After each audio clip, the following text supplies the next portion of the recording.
Qu'est-ce que le Proof of Stake? En quoi est-il différent du Proof of Work? Le Proof of Stake est un protocole de consensus qui verrouille les crypto-monnaies pour sécuriser le réseau.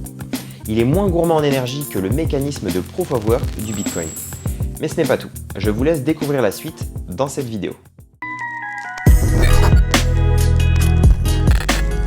Si c'est la première vidéo que vous regardez sur CoinStation, bienvenue. Je m'appelle Léo et je parle de finances décentralisées et du Web 3.0 sur cette chaîne. Si vous souhaitez comprendre comment les crypto-monnaies sont en train de révolutionner notre société, abonnez-vous à ma chaîne.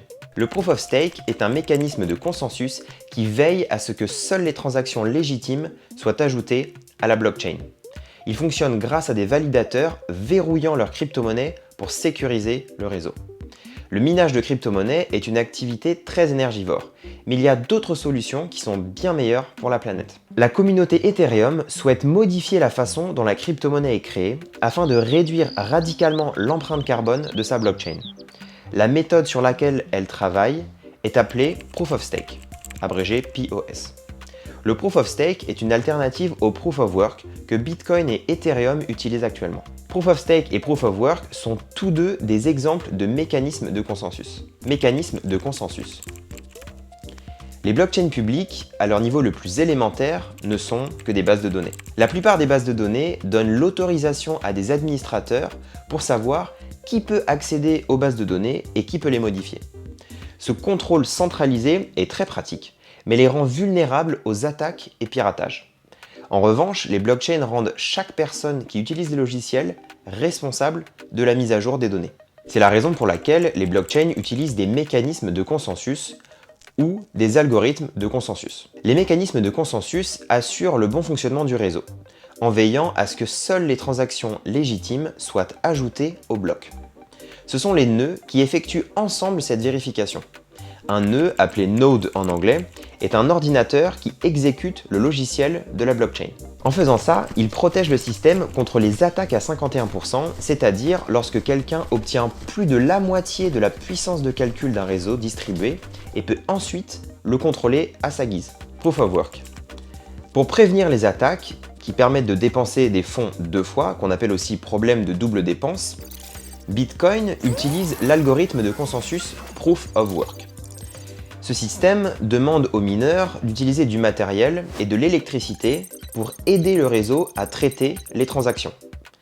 Dans le cadre du Proof of Work, les mineurs, ou plus précisément leur ordinateur, tentent de résoudre des énigmes extrêmement difficiles afin d'être les premiers à compléter un bloc de transactions. Leur travail permet de vérifier la légitimité des transactions. En compensation, ils sont récompensés par des crypto-monnaies telles que le Bitcoin. Si vous voulez en savoir plus sur le Proof of Work, j'ai fait une vidéo sur le sujet, je vous invite à l'ouvrir dans un nouvel onglet et à la regarder quand vous aurez quelques minutes. Le Proof of Work a été intégré dans la conception du Bitcoin et reproduit par d'autres crypto-monnaies dont Ethereum. Mais l'une des contraintes de ce système est qu'il nécessite beaucoup d'électricité et de machines pour sécuriser les transactions. Le saviez-vous? Le réseau Bitcoin à lui seul consomme actuellement plus d'électricité par an que l'Argentine. Cela fait vraiment beaucoup d'énergie et c'est pour ça que des crypto-monnaies comme Ethereum sont en train de passer au Proof of Stake. Proof of Stake. Les développeurs d'Ethereum construisent un ensemble de mises à jour appelé Ethereum 2.0 qui fonctionnera sur le Proof of Stake et finira par fusionner avec le réseau principal d'Ethereum. Le Proof of Stake sur Ethereum 2.0 vise à atteindre le même résultat que le Proof of Work, c'est-à-dire vérifier de manière sécurisée les transactions sur la blockchain. Mais alors que les mineurs de Proof of Work consacrent des ressources matérielles, de l'électricité et de la puissance de calcul pour sécuriser le réseau, les validateurs de Proof of Stake consacrent leur crypto-monnaie.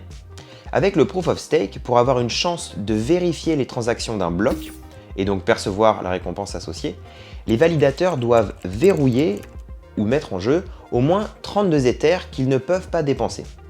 La blockchain utilise cette crypto-monnaie bloquée pour sécuriser le réseau. Selon la fondation Ethereum, le Proof of Stake présente plusieurs avantages par rapport au Proof of Work.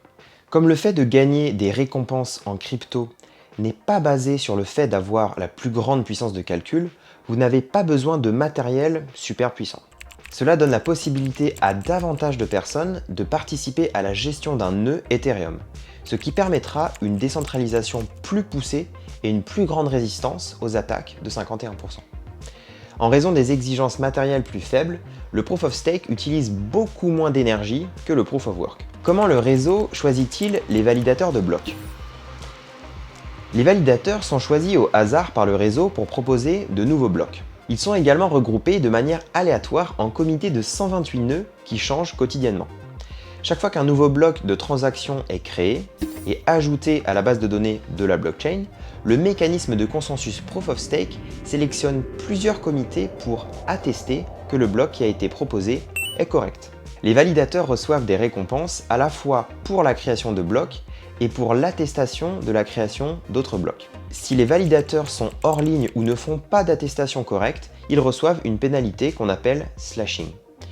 Si un validateur essaye d'attaquer le réseau, il peut perdre la totalité de sa mise. L'algorithme est conçu de telle sorte qu'une personne perdrait plus d'argent à attaquer le réseau, même en cas de réussite de son attaque. Selon Consensus, il y a moins d'une chance sur 1 milliard qu'un attaquant contrôlant un tiers des validateurs du réseau contrôle 2 tiers des validateurs d'un comité pour réussir une attaque. L'avenir. Ethereum n'est pas la première crypto-monnaie à utiliser le Proof of Stake. Algorand, Cardano, Cosmos, EOS, Polkadot et Tezos ont tous mis en œuvre une version du Proof of Stake. Pour info, le réseau Ethereum est actuellement au début de sa mise à niveau vers Ethereum 2.0.